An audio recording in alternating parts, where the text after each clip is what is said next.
Muy buenos días para todos mis hermanos y hermanas, que se puede ver una vez más en el Día del Señor. Y pues vamos a continuar nuestras clases de membresía. Y pues antes de orar, quisiera poder decirles lo que vamos a ver el día de hoy. Hoy vamos a ver cuáles son las utilidades de tener una confesión de fe. Vamos a ver sus buenos propósitos que tiene. Vamos a ver que una confesión de fe nos da cuidado, nos da protección en contra de falsas doctrinas, falsas enseñanzas. Okay, entonces el día de hoy vamos a ver las utilidades de una confesión de fe. Y pues, mis hermanos, quisiera que podamos inclinar nuestros rostros en reverencia y poder orar al Señor y pedirle que nos sostenga en este tiempo. Padre, gracias te damos una vez más, mi Señor amado, por permitirnos congregarnos, mi Señor. Gracias por la vida de cada uno de los hermanos acá presentes, mi Señor. Permítenos, mi Señor, glorificarte. Permítenos adorarte en este día, Señor. Y sabemos que la única forma de hacerlo es conociéndote cada día más, siendo fortalecidos en la enseñanza de tu palabra, en lo que nos dice tu palabra. Por esta razón, mi Señor amado, te pido que nos enseñes, te pido que nos guíes, que todo lo que aprendamos, mi Señor, que sea conforme a ti, Señor, y que aquello sea de adoración en respuesta en nuestros corazones, mi Señor. Que podamos adorarte, que podamos obedecerte, Señor, en todas las cosas que tú nos mandas, mi Señor amado. Gracias por este tiempo. Oramos en el nombre de Jesús. Amén. Entonces, mis hermanos, como bien decía, el tema de esta clase se llama la utilidad de una confesión de fe. Y nosotros, como hemos visto, mis hermanos, el uso de confesiones de fe en una iglesia, lejos de ser una negación de la sola Escritura, es una forma legítima y efectiva de aplicar de manera práctica el entendimiento de este fundamento en nuestra fe. La verdad de Dios ha sido revelada, ¿cierto, mis hermanos?, a través de todos los tiempos. Ha sido revelada a la iglesia en una forma misteriosa, en una forma confusa. No, ¿verdad? La revelación de Dios ha sido dada de manera clara y concreta. Y también se ordenó que fuera pasada de la misma manera a las generaciones posteriores, con el propósito de preservar y defender la verdadera fe cristiana. Cuando el Señor revela su voluntad a los profetas, ¿qué tenían que hacer los profetas y los líderes del pueblo? Transmitirla a la generación, al pueblo, ¿cierto? Los padres, cuando escuchaban la palabra de Dios, Dios también les mandaba que la transmitieran ¿a quién? A sus hijos, y así sucesivamente. Cuando una iglesia sostiene una confesión de fe, no está haciendo otra cosa que declarar públicamente su compromiso por defender la fe una vez dada a los santos.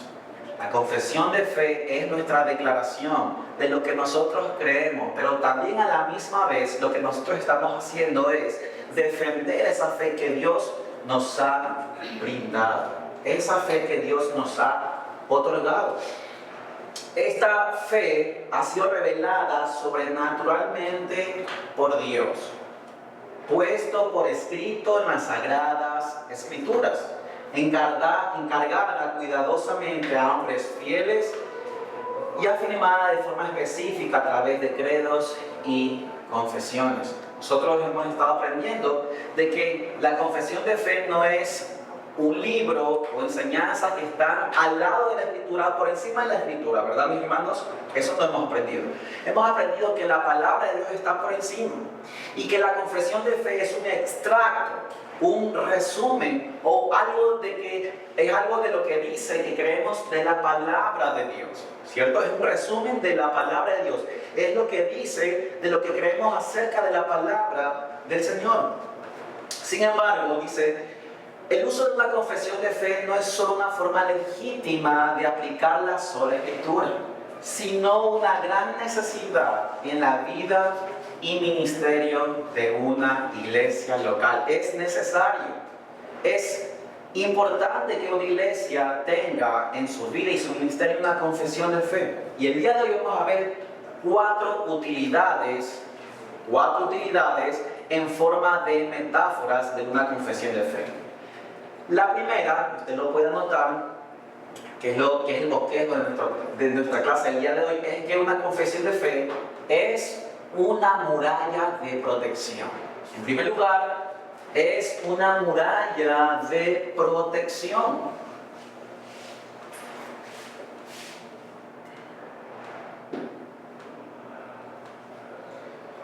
En segundo lugar, es una base sólida. Una base sólida.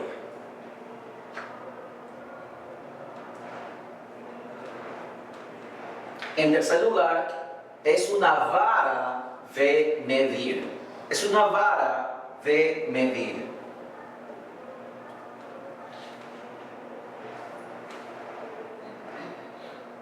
Y finalmente, mis hermanos, es una senda segura. Es una senda segura. Entonces, una muralla de protección, una base sólida, una vara de medir y finalmente una senda segura. Entonces, mis hermanos, la confesión de fe, la primera utilidad que tiene es que es una muralla de protección en contra de la falsa doctrina. ¿Alguien me puede decir para qué funcionaba o para qué servían las murallas en el pasado? Para la protección de los enemigos, de los invasores. Muy bien, las murallas eran necesarias en el tiempo pasado y yo me sorprendo cuando leo muchas veces la historia del Antiguo Testamento, cuando nosotros miramos al pasado, cómo la gente se invadía una a otra, ciudades invadían a otras, naciones a otras, y era algo increíble. Entonces era necesario de que se construyeran murallas para proteger a las ciudades y a los castillos de, como muy bien dijo mi hermano, de ataques de enemigos. Necesitaban construir muros altos, muros anchos, muros largos para impedir el paso y evitar invasión. ¿Usted se acuerda de la muralla de Jericó, los muros de Jericó?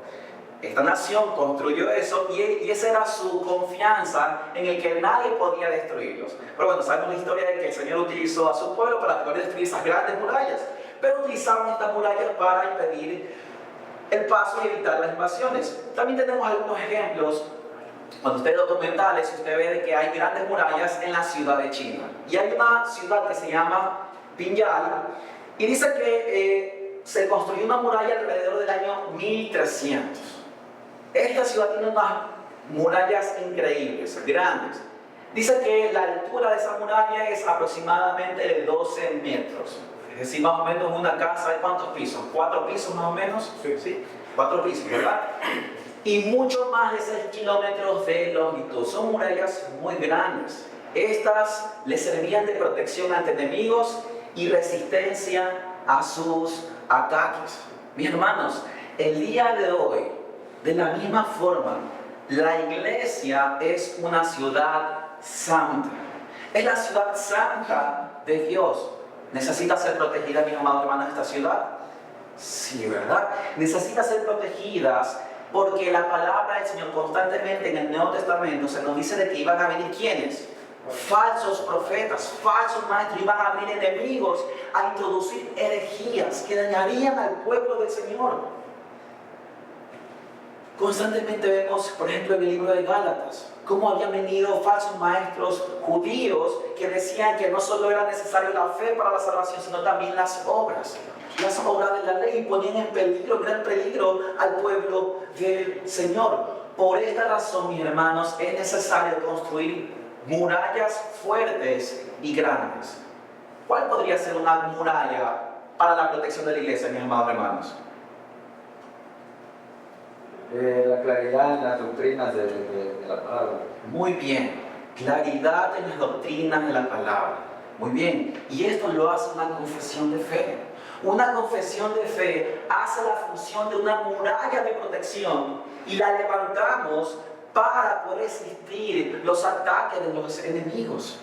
Mis hermanos, cuando una iglesia no tiene una confesión de fe, no tiene ninguna manera de protegerse del ingreso de sus enemigos. Cuando una iglesia no tiene una confesión de fe, no tiene ninguna manera de protegerse del ingreso de sus enemigos. En ese lugar van a creer cualquier cosa. Van a creer que, en algún momento van a creer que la palabra es la máxima autoridad. Pero en otro momento van a creer que tal vez la tradición es la máxima autoridad. Por un lado van a creer de que la salvación es por gracia. Luego en otro momento van a creer que la salvación es por obras, por capacidades de las personas. Eso es por no tener una confesión de fe. Pero también, mis hermanos, nosotros tenemos en la palabra del Señor que se nos dice en el Nuevo Testamento que nosotros debemos de estar en vigilancia constante. Se nos advierte constantemente la amenaza que la iglesia de Cristo enfrenta de falsos maestros. Mis hermanos, ese es un hecho de que no solo sucede o no solo sucedió en el pasado, sino que también el día de hoy nosotros vamos a pasar estas dificultades. Por esta razón, mis hermanos, es necesario cuidar y velar la iglesia del Señor, la palabra del Señor, la casa del Señor, porque es su palabra. Él es la autoridad, Él es el Rey, Él es el que puso su palabra y nosotros la recibimos tal cual y la defendemos. Amén. Y esto lo hace una confesión de fe. Miren lo que dice Hechos 20. Pablo advierte a los ancianos de Éfeso sobre el peligro que avecinaba después de su partida. Él dice en Hechos 20:29, vendrán lobos feroces entre vosotros. Y miren lo que dice, que no perdonarán el rebaño. Ellos no vienen con juegos. Ellos vienen vestidos como ovejas, vestidos de luz, pero por detrás vienen a hacer daño. Y ellos no perdonarán el rebaño. La exhortación que les hace Pablo a esta iglesia y también, por lo tanto, a nosotros el día de hoy, es a que no dejen de estar en constante precaución y vigilancia. Y les hace saber que su esperanza descansa en que ellos están en las manos del Señor y en que tienen la palabra de su gracia. Es lo que dice el versículo 32. La cual él no había dejado de enseñárselos. Pablo les había enseñado con lágrimas de día y de noche, todo el tiempo, la palabra del Señor, la enseñanza de las Escrituras, la voluntad de Dios. Y Pablo les dice, yo sé que el Señor los va a cuidar, Él mismo con su Espíritu Santo, con su guía, con su providencia, pero también los va a cuidar con la palabra que se les ha enseñado. Amén. Dice, la confianza de Pablo frente a esta amenaza de los falsos maestros, la confianza de Pablo frente a esta amenaza de los falsos maestros era el conocimiento de la verdad de Dios que estos ancianos habían aprendido de él. Hermanos, el Señor nos cuida, sí. El Señor nos guía, sí. Pero ¿a través de qué lo va a hacer? ¿A través del descuido, la negligencia de su pueblo?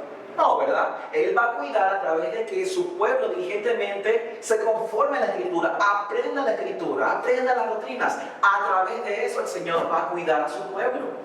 Por eso de forma constante se exhorta en la Escritura de que debemos de llenarnos de la palabra de Cristo.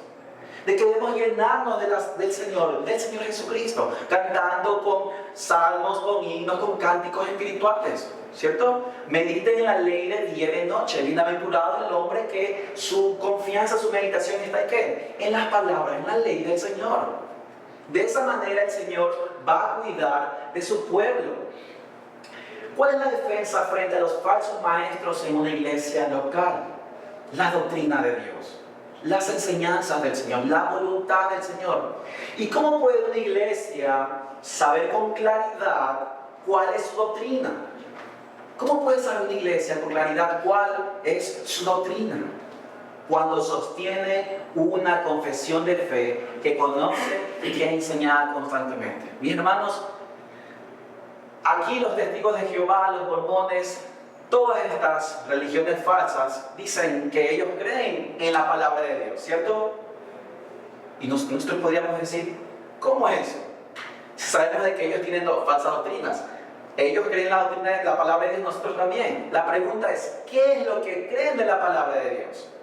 Por eso es necesario confesar lo que se cree de la palabra de Dios. El Señor cuida a su iglesia a través de una buena y verdadera confesión de fe que sea sostenida bajo ¿qué? bajo las Escrituras. Amén.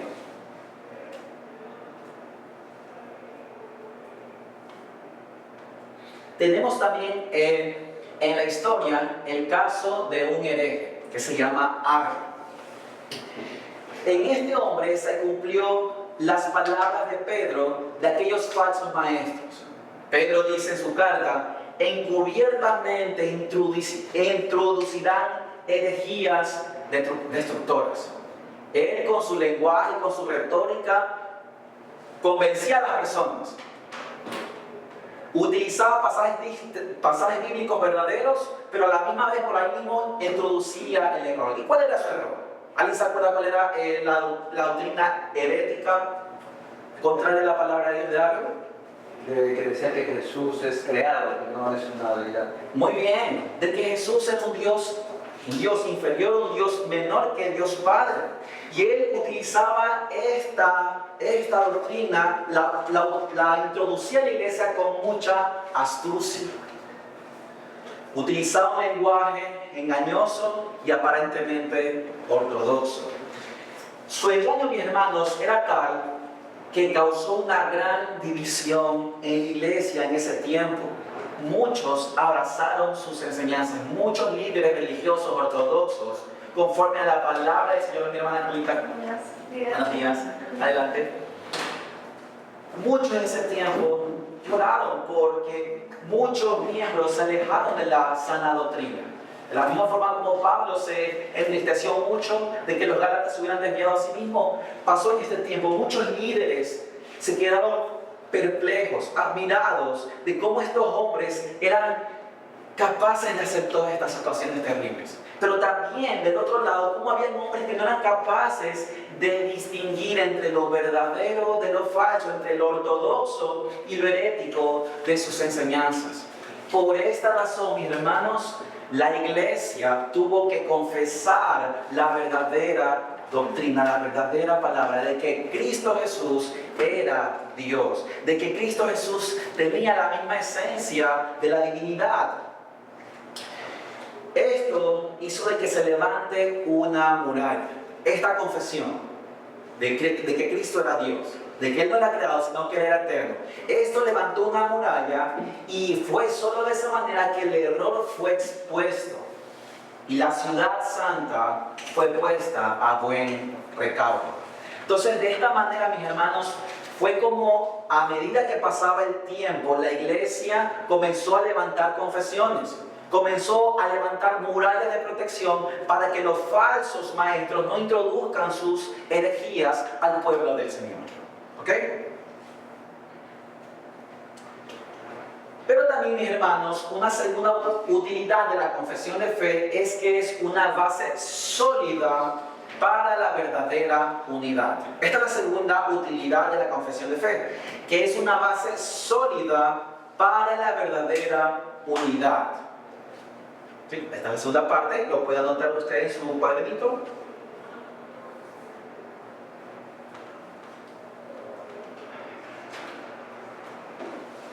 Es una base sólida para la verdadera unidad. Y la confesión de fe, mis hermanos, es como los cimientos de un edificio. Si los cimientos de un edificio son fuertes, son grandes, el edificio se mantendrá en el tiempo, ¿verdad? Pero ¿qué pasaría si es un cimiento débil, mis hermanos? ¿Qué pasaría con ese edificio? Al primer temblor se puede caer, ¿verdad? Yo no quisiera estar en un edificio así, ¿verdad? Porque al final ese edificio se va a colapsar. ¿Cuál es la base de una iglesia local? ¿Cuál es la base? ¿Cuál es el fundamento sobre el que una iglesia se debe de sostener para que pueda ser preservada en el tiempo? Muchos contestarían que ese fundamento es el amor. El amor, dicen, es la suma, y esto es cierto, es la suma de nuestros deberes para con Dios y para con nuestro prójimo. Sin embargo, el amor no es la base de una iglesia local, sino su doctrina, la fe que tienen en común. Para entender esto apropiadamente, necesitamos recordar el concepto más básico de lo que es una iglesia local.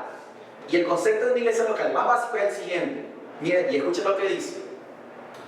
Es un grupo de creyentes en Cristo que se reconocen mutuamente.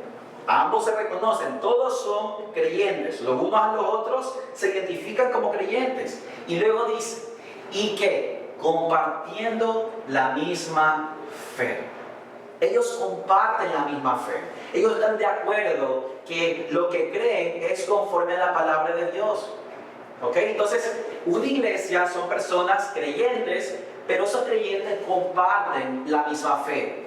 Acuerdan caminar juntos en un compromiso sagrado con Dios y entre ellos mismos. Por lo tanto, la base sobre la que los creyentes hacen el acuerdo de caminar juntos es este compromiso. No es el amor entre ellos, sino la verdad que sostiene. Cuando la base de una iglesia está basada en las relaciones y en el amor entre los miembros, mis hermanos, ¿qué va a pasar con esa iglesia cuando haya ofensa los unos a los otros? ¿Qué va a pasar cuando una persona deje de ser como la otra persona espera que sea? Cuando hayan heridas. Entendemos, mis hermanos, por la Escritura, que nosotros somos creyentes, hemos nacido de nuevo, pero aún hay un remanente de pecado, ¿cierto? Y ese remanente, lamentablemente, a veces hace que pequemos con el otro. Y cuando una iglesia está sostenida por el amor y pasa esto de aquí, entonces como el fundamento es el amor y ya no está eso, eso se disuelve, eso se daña. Porque la relación de amor ya no está, ¿cierto? Por eso la base que se sostiene sobre una iglesia no debe de ser el amor.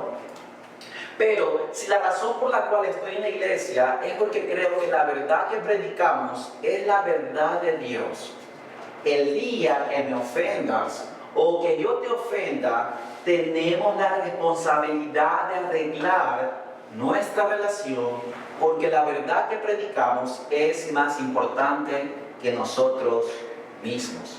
La doctrina es la base y el cimiento de una iglesia local.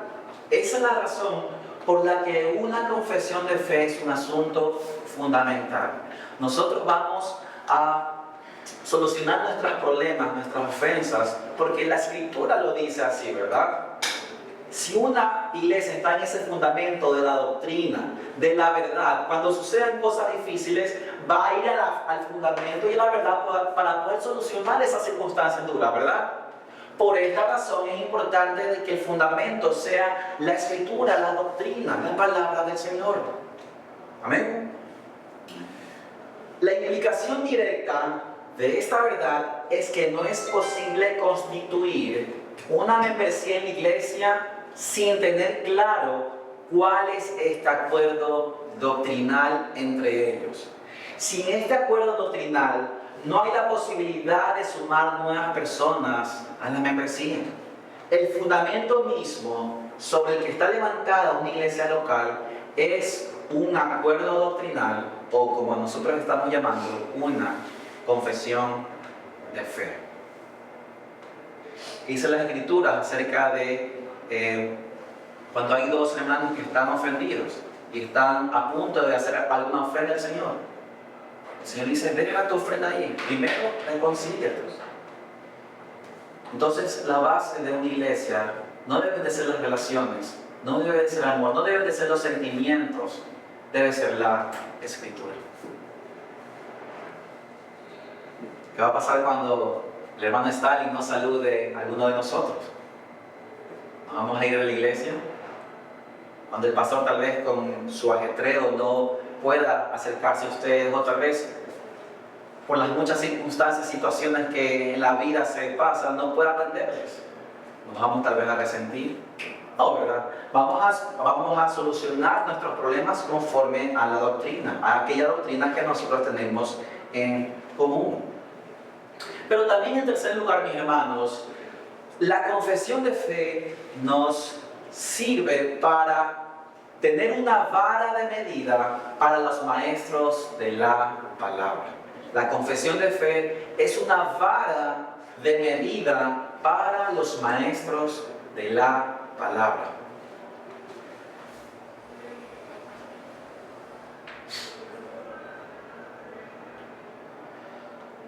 Nosotros podemos utilizar a la confesión de fe y la podemos comparar con una vara de medida, una vara de medida. Así como en la vida cotidiana, mis hermanos, nosotros utilizamos reglas y medidas para garantizar la precisión de algo, en la iglesia también necesitamos un estándar para evaluar a los maestros y predicadores.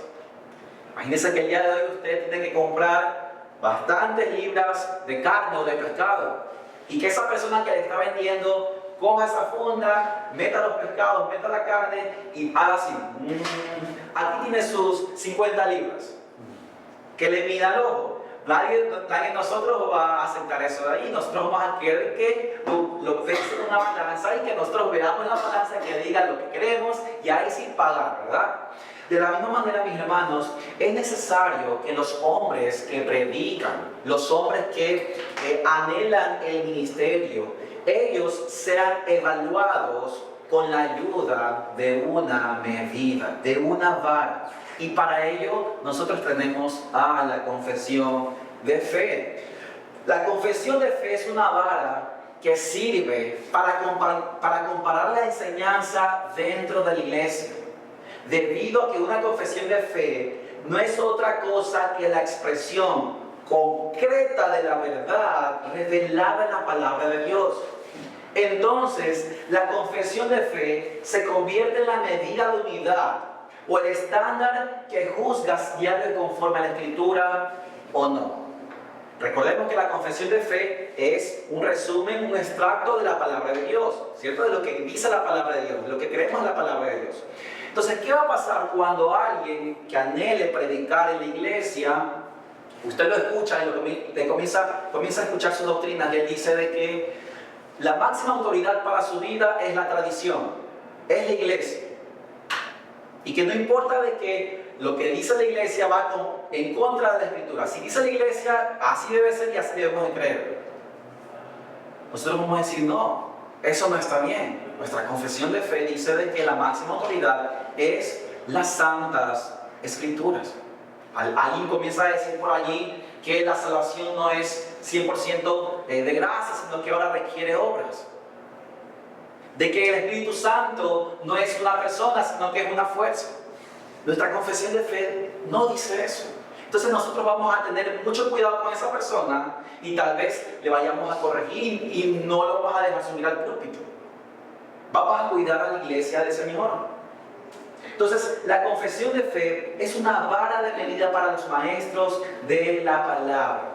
Uno de los errores muy graves en la vida de la iglesia local es la superficialidad con la que la iglesia mira a los candidatos al ministerio y a los maestros de la palabra. Lamentablemente el día de hoy en la iglesia es así. Te ven que hablas bonito, te ven que tienes carisma, te ven que tú saludas a las personas, entonces eres un candidato para poder predicar en la iglesia local. Eso no está bien. Al púlpito se lo cuida. Es la casa del Señor, es la iglesia del Señor, es la gloria del Señor, es lo que Él ha revelado. Esa persona que se va a parar allí está proclamando lo que Dios ha dicho en su palabra. Y si una persona se levanta y se pone ahí con otras cosas, con doctrinas de hombre, eso no está bien. También hay un pueblo que escucha, hay un pueblo del Señor que escucha, a la cual Dios ha dicho que se le debe alimentar con su palabra. ¿Y qué va a pasar cuando un hombre se levante y no está predicando la palabra de Dios? No solo que va a desnutrir a esas personas, sino que también los va a matar. ¿Sí? Entonces, la confesión de fe es una vara de medida para los maestros de la palabra. Pablo dice en Tito 1:9, él habla aquí de las cualidades de aquellos hombres que debían de ser puestos como pastores en la iglesia. Y Pablo le dice a Tito que el que quiera ocupar el ministerio pastoral debe tener un fuerte apego a la palabra de Dios. Debe de sostener esa palabra, aquello que se le había transmitido de parte de los apóstoles. Es decir, esta persona debía aferrarse o estar enteramente dedicado a la verdad de Dios, a esa verdad que había aprendido. Luego dice que el propósito de esto es que pueda ser capaz de exhortar con sana doctrina y refutar a los que contradicen.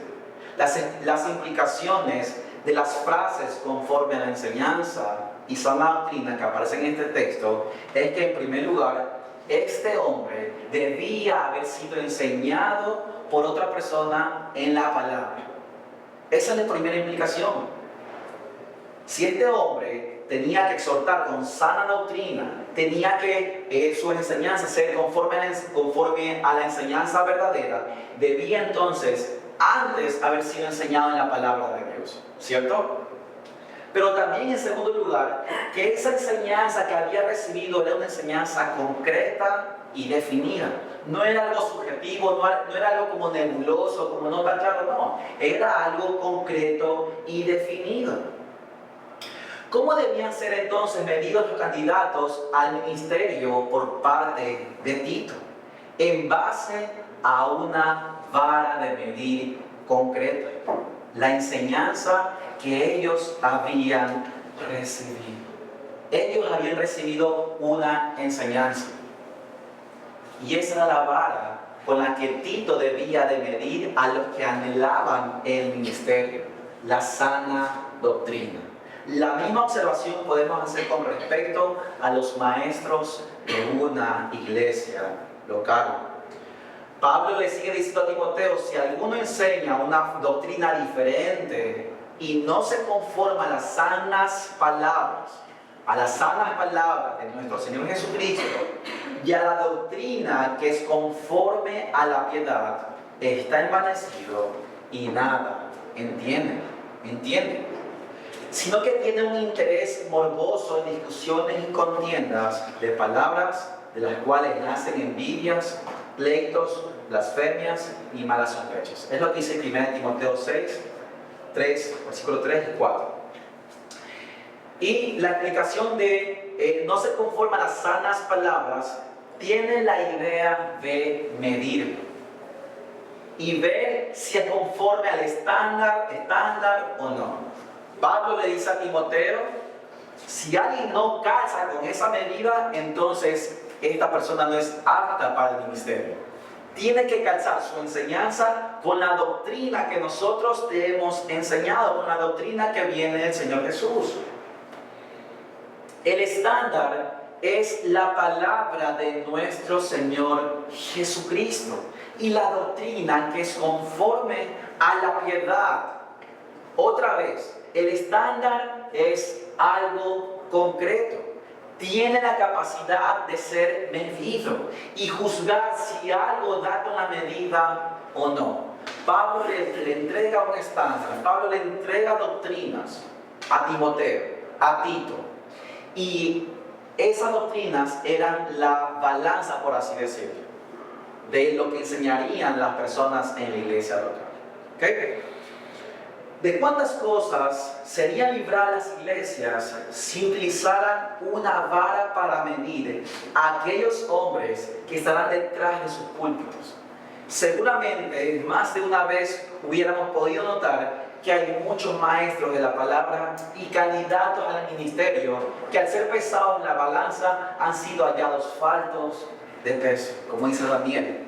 Una iglesia necesita tener una vara de medir que pueda comparar a los maestros de la palabra y a los candidatos al ministerio con el estándar de la palabra de Dios presentado de manera completa en una confesión de fe. Mis hermanos,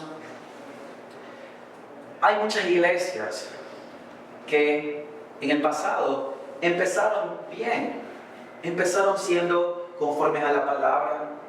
Su deseo era agradar al Señor, pero debido a no tener una confesión de fe clara, el día de hoy esas iglesias se han convertido en sectas de Satanás. se han convertido en iglesias que hablan acerca de la prosperidad. Se han convertido en iglesias que hablan lenguas angelicales, que la manifestación del Espíritu es solamente el bailar, el revolcarse, y solamente eso. Pero lo que quiero que observen, mis hermanos, que esas iglesias no comenzaron así. Comenzaron con un deseo genuino. Pero a falta de doctrinas claras, de una confesión de fe clara, ellos no pusieron sus murallas de protección y comenzaron a entrar enemigos tras enemigos, falsas enseñanzas tras falsas enseñanzas. Y hoy tenemos nosotros a estas iglesias. Y en último lugar, mis hermanos, la confesión de fe es una senda segura que nos da un sentido de continuidad histórica.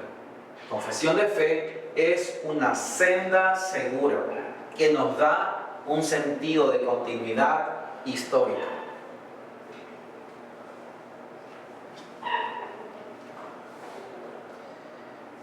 Finalmente, la última metáfora de lo que es una confesión de fe es una senda segura. Cuando usted se va de viaje, a veces hay algunos caminos que usted puede coger. Está el camino donde están muchos árboles, usted por ahí ve unas fieras, y está un camino que está transitable, que está cortado los árboles, que están sacadas las piedras, no hay animalitos, y yo estoy seguro de que usted va a escoger ese camino, ¿verdad?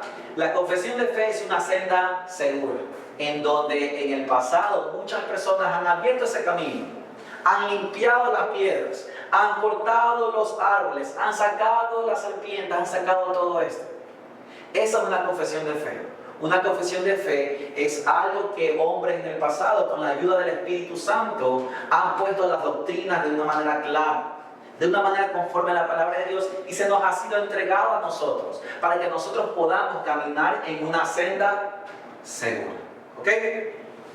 El concepto detrás de esta metáfora es la tradición. Esta es una palabra muy resistida por los creyentes, pues ella evoca todo lo que fuimos y recibimos de la Iglesia Católica. Esto es más evidente en nuestro contexto latinoamericano. Para muchos creyentes, la diferencia radical entre la fe católica y la fe protestante es una lucha entre tradición y escritura. La fe católica sostiene la tradición, dicen algunos, y los cristianos solo sostenemos la escritura. Es decir, los católicos en su tradición, los protestantes y la escritura. Este entendimiento ha llevado a que muchos protestantes rechacen todo lo relacionado con la tradición y tomen posturas como las que analizamos anteriormente. Sin embargo, nuestra fe está levantada sobre la tradición. La tradición, mis hermanos, no es el problema, sino cómo definimos lo que significa y cómo se conecta con la Escritura. El clamor de la Reforma, lo que pasó en la Reforma en los años 1500, no fue en contra de la tradición misma, sino de una tradición contraria a la Biblia que oprimía la mente de las personas. La verdadera diferencia entre el catolicismo romano y los protestantes consiste en una tradición escritural versus una tradición no escritural. Nosotros los creyentes no estamos en contra de una tradición, estamos en contra de la tradición no escritural, no conforme a la palabra de Dios, pero sí estamos a favor de la tradición que es escritural. Y además nosotros creemos de que el Señor no ha dejado sola a su iglesia. Cristo, cuando ascendió a los cielos, dijo que iba a mandar al Espíritu Santo que les enseñaría ¿qué cosa? La verdad del Señor. Entonces el Espíritu Santo ha estado a través de los siglos enseñando la verdad a la iglesia. Y cuando esa verdad ha sido puesta sobre la iglesia la ha podido representar de forma clara. A esa tradición nosotros decimos que está bien. Esa tradición que ha dicho cosas conforme a la palabra de Dios, que ha hecho cosas con sus vidas, con la iglesia, con respecto a la oración, conforme a la palabra de Dios, eso está bien. La tradición escritural es aquella que es normada por la Escritura. Esta tradición nosotros decimos que sí. De esta tradición es de donde recibimos la herencia teológica de cierto lenguaje y terminología conceptual que no lo encontramos explícitamente en la Biblia, pero que fue utilizada por su efectividad al momento de definir o explicar lo que la Escritura dice. Por ejemplo, la palabra Trinidad, ¿verdad? Esa palabra no está en la Escritura como tal, pero fue puesta a través de los siglos como una palabra que contenía lo que dice la Escritura. En la historia de esta tradición bíblica podemos ver cómo ciertas palabras y terminología fue cambiada o abandonada por no prestar la ayuda necesaria o incluso en algunos casos por contradecir lo que la palabra de Dios dice. Entonces hubieron palabras en el tiempo de que trataban de ser conforme a las doctrinas de la palabra del Señor, pero a veces esas palabras no eran tan precisas para poder decir lo que la palabra de Dios decía. Entonces lo que hizo la iglesia es sacar esa palabra y poner otra palabra que quepa mejor. ¿Okay? Müller define esta tradición escritural con las siguientes palabras.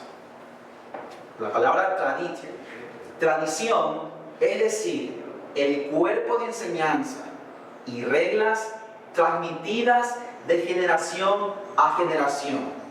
Los reformadores y los protestantes ortodoxos posteriores sostuvieron que para que una enseñanza o regla tradicional tenga un lugar legítimo en la iglesia, debe estar fundamentada en la Escritura o sobre un principio que pueda ser obtenido desde las Escrituras. Es lo que hemos dicho, ¿verdad?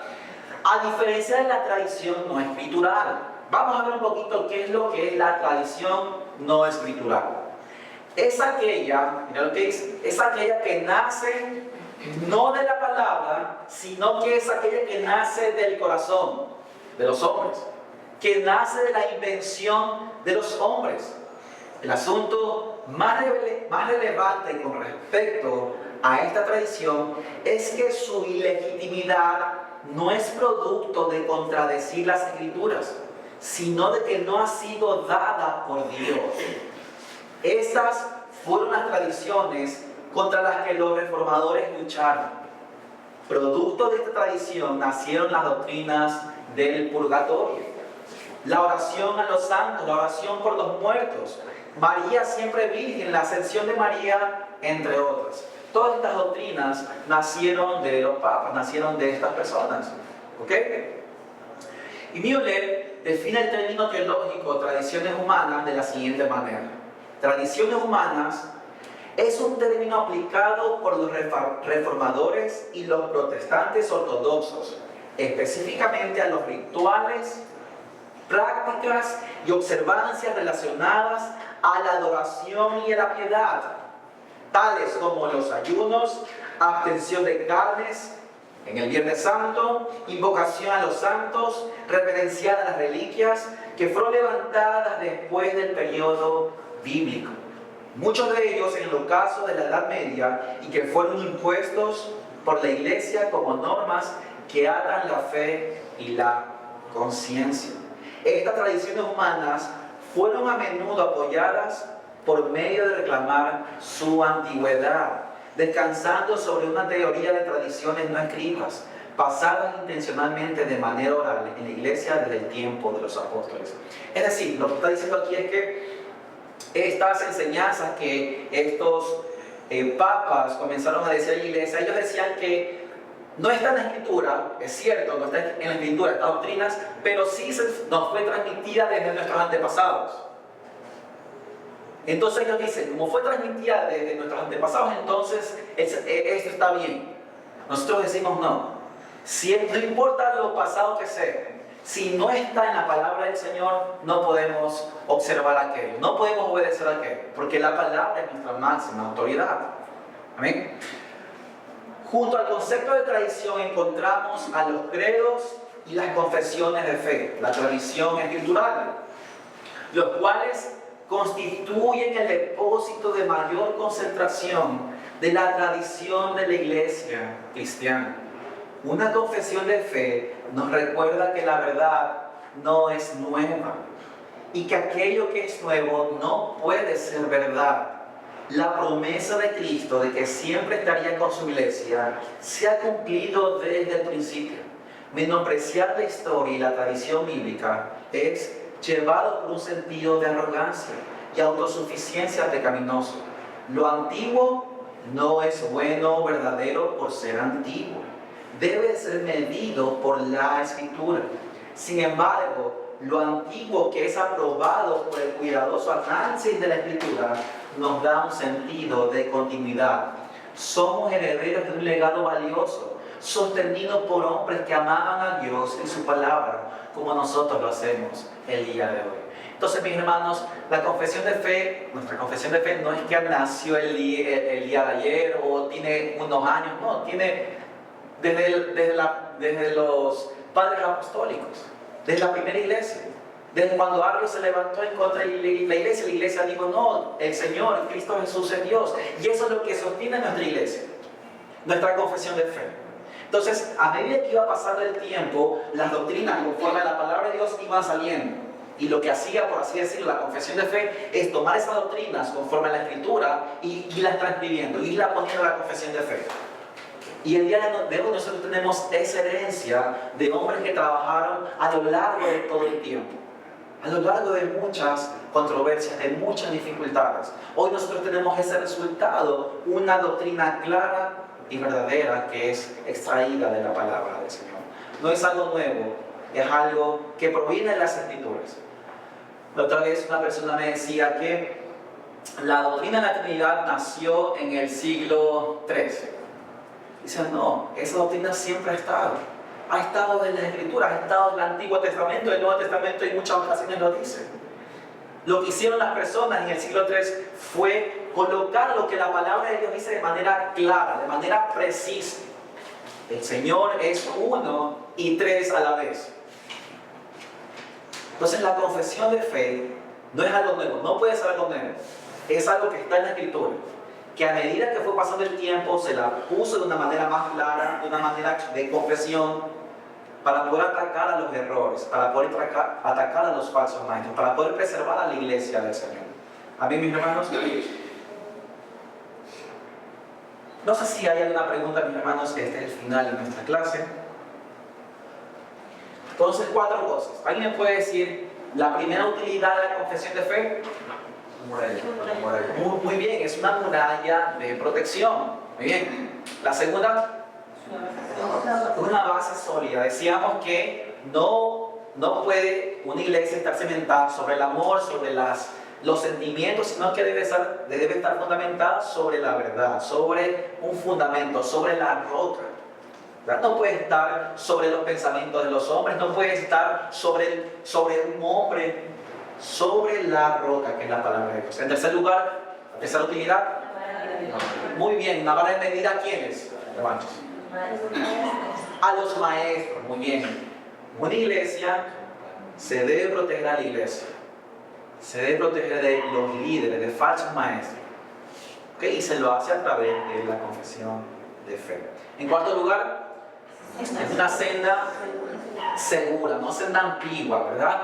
Que ha sido trabajado por largo de muchos años, en la que el Señor, el Espíritu Santo de Dios, ha guiado a estos hombres. El Espíritu Santo no solo nos ha dado a nosotros luz, hemos salido tal vez de doctrinas arminianas, tal vez de doctrinas medias raras ahí, hemos salido de ahí. Eso lo ha hecho el Señor. Pero el Señor no solo ha trabajado con nosotros, también trabajó con los hombres en el pasado. Esa fue la promesa del Señor. Y la muestra de que el Señor trabajó en los hombres del pasado es que ellos pusieron confesiones. Ellos declararon la verdad. ¿Ok? Y eso es lo que nosotros recibimos. Y la confesión de fe es una senda segura para nosotros, el poder seguro. Porque es el trabajo de mucha historia. ¿Ok, mis hermanos? ¿Hay alguna pregunta tal vez? Dice el pastor Jorge, si no hay preguntas, porque entendieron todo. Una pregunta, solo estoy de acuerdo con que la fe o la doctrina es la unión o la base de la unión de una iglesia, pero no sé por qué me vino a la mente ese pasaje de 1 Corintios 13:13, en donde habla, textualmente dice y ahora permanecen la fe, la esperanza, el amor, estos tres, pero el mayor de ellos es el amor. No hablo de que esto, estaba pensando como y decía, alguien puede usar ese pasaje y decir, pero no sé, aquí dice que de los tres, la fe, la esperanza y el amor, y el amor es el mayor de estos tres. ¿Cómo se entendería este pasaje? Quizás es que alguien llegase a sacarlo, ¿no? A relucir y de repente va a mencionar, no, lo que al final va a prevalecer es el amor. Porque en algunas otras ocasiones este pasaje suele usarlo. Entonces, fuera de contexto, ¿no? Entonces, ¿cómo se podría interpretar este pasaje si no tiene nada de relevancia en cuanto a la iglesia, o si lo tiene, o en qué sentido lo tiene? Sí. Esta buena pregunta podemos hacerla al Pastor Jorge, pero algo que yo puedo decirles ahora es que en el pasado vine de una iglesia así, ¿no? En el que lo primordial era el amor y la parte teológica era puesta en segundo o tercer plano, incluso ni se tomaba en cuenta. Entonces, al final terminamos mal, porque la verdad no fue puesta sobre o en el lugar donde tenía que estar. Entonces, pienso que el texto nos podría decir de que no utilicemos el conocimiento como arrogancia, como orgullo para dañar a los demás, no lastimar, sino que podamos utilizar todo este conocimiento con amor, que el amor es el más importante. Yo creo que podría ser utilizado en ese sentido. Es decir, que el conocimiento no debe de estar por encima del amor, como que si el conocimiento fuera utilizado por nosotros de una manera para destruir a los otros. Porque más o menos es el contexto de ese pasaje, en donde la iglesia había sido dotada por muchas cosas de parte del Señor, muchos dones, inteligencia. Ellos tenían lo de las lenguas, y bueno, yo creo que las lenguas eran idiomas, otros idiomas entendibles. Entonces, ellos no estaban teniendo amor para con los hermanos. Ellos estaban teniendo orgullo, y esto los estaba haciendo pecar entre ellos. Pues viste de que no estaban llamando la atención a la persona que estaba acostándose o estaba teniendo una relación equivocada, adúltera, ¿verdad?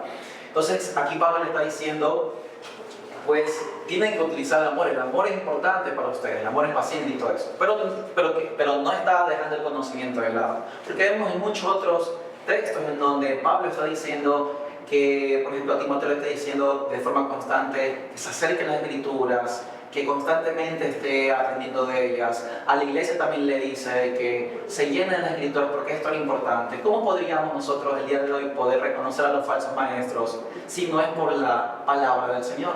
Entonces es importante. ¿Cómo nosotros podríamos conocer la salvación si no es a través de la escritura? Si no es a través del conocimiento de la verdad. ¿Cómo podríamos crecer nosotros en santidad, en piedad, en una vida de amor para con el Señor, de amor para con el prójimo, si no es conociendo el amor de Dios? Conociendo su amor, conociendo, en parte intelecto y obviamente nuestros deseos, nuestra alma.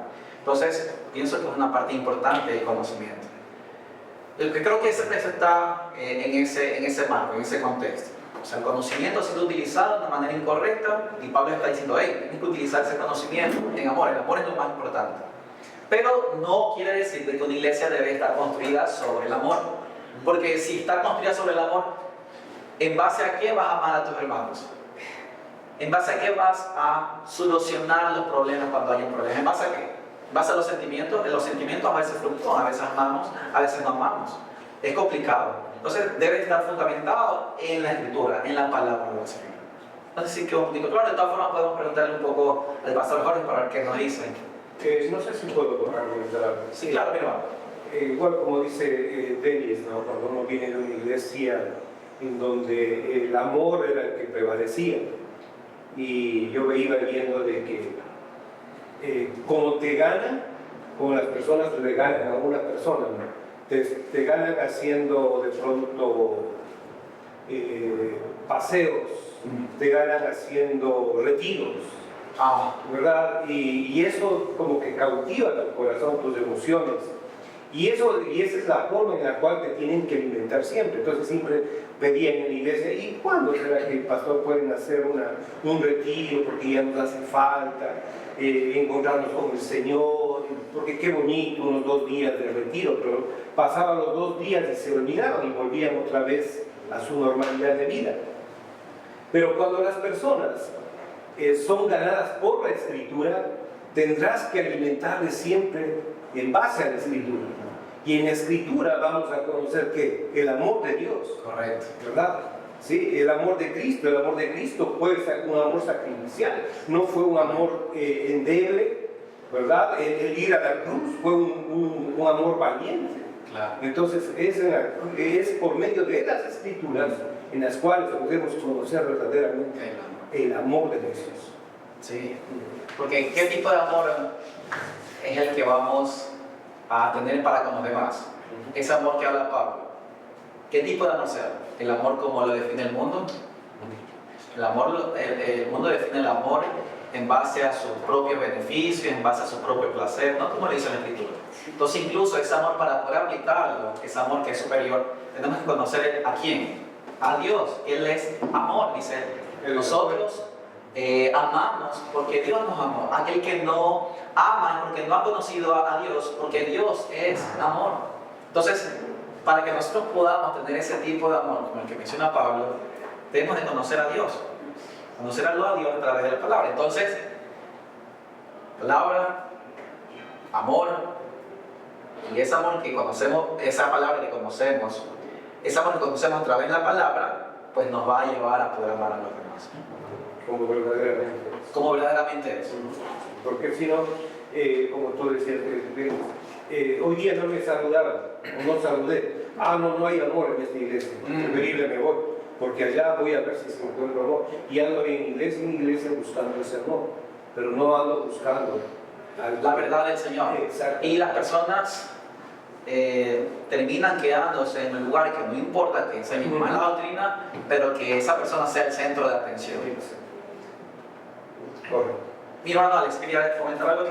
No sé, yo veo aquí en el contexto, por ejemplo, si vamos desde el versículo 8, dice, el amor nunca deja de ser, ¿no? Primer punto, el amor nunca deja de ser. Pero las profecías se acabarán y cesarán las lenguas y la ciencia acabará, porque en parte conocemos y en parte profetizamos. Mas cuando venga lo perfecto, el Señor, entonces lo que es en parte se acabará. Entonces el versículo 13 dice, y ahora permanecen la fe, la esperanza y el amor, estos tres, pero el mayor de ellos es el amor. Cuando venga el Señor, que es lo perfecto, ¿ya para qué vamos a tener fe? La esperanza se va a acabar y la fe se va a acabar, porque vamos a estar con Él y lo vamos a conocer a Él. Ya no necesitamos la fe porque ya estamos con Él. Pero el amor sí va a permanecer en el cielo cuando estemos con Él. Por eso dice, la ciencia y el conocimiento se van a acabar, las profecías se van a acabar, cuando venga lo perfecto. Ya no vamos a necesitar fe cuando estemos con el Señor. Ya la esperanza se va a acabar porque ya vamos a estar con Él. Es como cuando anhelamos, de pronto cuando se ve un familiar y no lo vemos 10 años, tenemos la esperanza de volverlo a ver. Pero cuando ya estamos con Él, ¿ya para qué la esperanza? Si ya estamos con Él. A eso se refiere este pasaje. Yo lo entiendo así. Ya la fe se va a acabar y la esperanza también, porque ya vamos a estar con Él. Pero el amor permanece para siempre. El amor siempre va a ser con Él en la eternidad. Eso es lo que entiendo. Sí. Hay algunas cosas. Pero si está más o menos entendido, mi Sí, hermano. ¿por qué la pregunta? Sí, entiendo que ya... La fe, el conocimiento, la doctrina. Sí, la doctrina es fundamental, porque justamente pensaba en el caso que se menciona, ¿no? Lo que es lo que me lleva, alguna vez recuerdo, hay una folletita del libro de la reconciliación de Dios, y esta doctrina de la reconciliación nos lleva a ver cómo el Señor reconcilió, y el Hijo reconcilió al Padre con el pecador, pero esto es práctico en las personas. Todas las doctrinas son prácticas, ¿no? Me lleva a reconciliarme con mi hermano en el caso de que ella, algo así. Entonces, pensaba aquí, pero es un pasaje que probablemente va a sacarlo mucho, ¿no? O sea, pensaba, alguien que probablemente está en un tema de escuchar esto va a decirte, pero mira, aquí dice que el amor prevalecerá o que el amor es mayor que todos ellos. Entonces, más que nada había ese cuestionamiento para poder hacerlo. Entiendo que lo importante es justamente, y es lo que nos surge, es importante porque el creer igual que mi hermano no o creer diferente no significa que no lo amo. Simplemente creemos distinto. Lo que me va a unir a él en una iglesia es la fe, definitivamente, no el amor, porque al final vamos a luchar muchísimo si estoy en una misma iglesia y estamos creyendo diferente. Entonces, eso lo voy a ese cuestionamiento por Sí, imagínate que una persona esté conociendo los doctrinas del Señor, la palabra de Dios, está creciendo en conocimiento, pero al final es una persona que es arrogante, orgullosa, menosprecia a los demás. Si una persona cree diferente, tal vez lo tacha como un pecador. O sea, verdaderamente esta persona está haciendo bien con el conocimiento que tiene.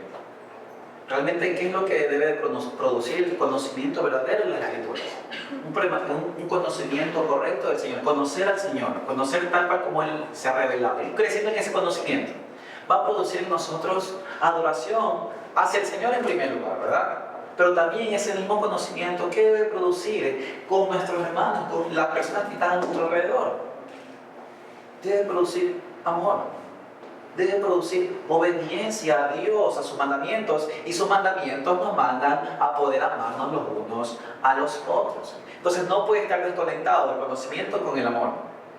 Y pues el problema ahí en la carta de Corintios es que esa gente estaba teniendo conocimiento y no estaban amándose los unos a los otros, no se estaban exhortando, no se estaban corrigiendo, se estaban envaneciendo. Y Pablo pues es necesario que pueda colocar allí acerca el tema del amor, el amor, y ahí pues dice, ¿cómo es el amor? El amor es paciente, el amor no se irrita, no busca lo suyo, y esas son las descripciones de Cristo Jesús. Entonces, un verdadero conocimiento, vamos a adquirir nosotros el conocimiento, no para enorgullecernos, no para envanecernos, no para poder lastimar a los demás, vamos a adquirir conocimiento para la adoración al Señor, para edificar nuestra alma, pero también para poder amar a los demás, ¿cierto? Es que eso trae el conocer a Dios, a nuestro Señor, el conocer su profundo amor, el poder conocer su amor, el poder conocer que Él nos ha dado misericordia el día de hoy, mis hermanos, aun cuando nosotros no lo merecemos. Hoy deberíamos haber sido partidos por un rayo, pero la Escritura dice que Dios no nos ha pagado conforme a nuestras iniquidades, sino que nos ha dado misericordia tras misericordia, gracia sobre gracia. Nos ha amado de una manera incondicional e infinita. Ese conocimiento nos debe de llevar a agradecerle a Él, a adorarle a Él y amar también a los demás. Porque los demás también son receptores de la gracia de Dios. Entonces, eso, mis hermanos, gracias por las preguntas. Terminemos en oración al Señor y dándole gracias por esto. Señor amado, gracias por este tiempo, Señor, que nos has permitido tener, de poder ver las utilidades de una confesión de fe, Señor. Ayúdanos, mi Señor, en esta etapa de aprendizaje. Ayuda a mis hermanos, mi Señor, a que puedan aprender cada día más y que este aprendizaje, mi Señor, como hemos visto ahora al final, Señor, de que nos lleve a tener corazones humildes, a corazones agradecidos con usted, Señor, pero también corazones que aman, Señor amado, a los demás. Gracias por este tiempo, Señor. Oramos en el nombre de Jesús. Amén.